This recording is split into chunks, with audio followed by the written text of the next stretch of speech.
سوچ اچھی ہونی چاہیے کیونکہ نظر کا علاج ممکن ہے لیکن نظریے کا نہیں۔ آزمائش میں اللہ اذیت دینے کے لیے نہیں ڈالتا بلکہ کچھ سکھانے کے لیے ڈالتا ہے۔ جتنی جلدی سیکھ جاؤ گے اتنی جلدی وہ دور ہو جائے گی۔ اگر تم سیدھے راستے پر ہو اور تم کسی مشکلات کا سامنا نہیں کر رہے ہو تو تم کچھ دیر کے لیے سوچو، ہو سکتا ہے کہ تم غلط راستے پر ہو، کیونکہ سیدھا راستہ مشکلات پر مشتمل ہوتا ہے۔ انسان ہجرت بہت مجبور ہو کر کرتا ہے، چاہے اپنے گھر سے کی جائے یا کسی کے دل سے کی جائے۔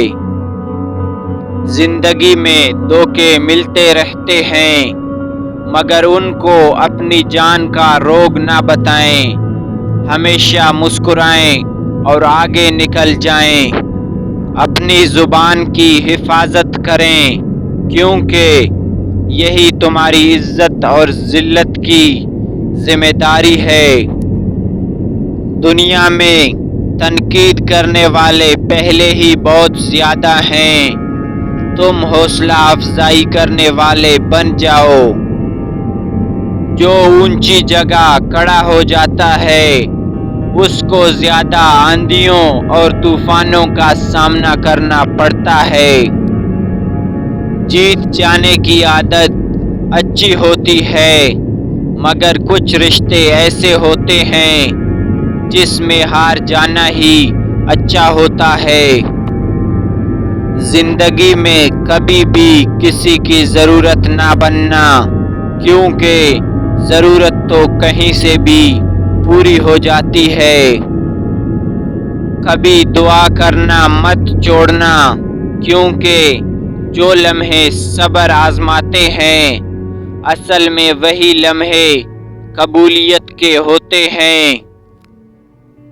اگر تم کسی آدمی کے بارے میں جاننا چاہتے ہو تو یہ مت دیکھو کہ اس کا اپنے سے برابر کے ساتھ کیسا رویہ ہے، بلکہ یہ دیکھو کہ اپنے سے ادنا لوگوں کے ساتھ وہ کس طرح پیش آتا ہے۔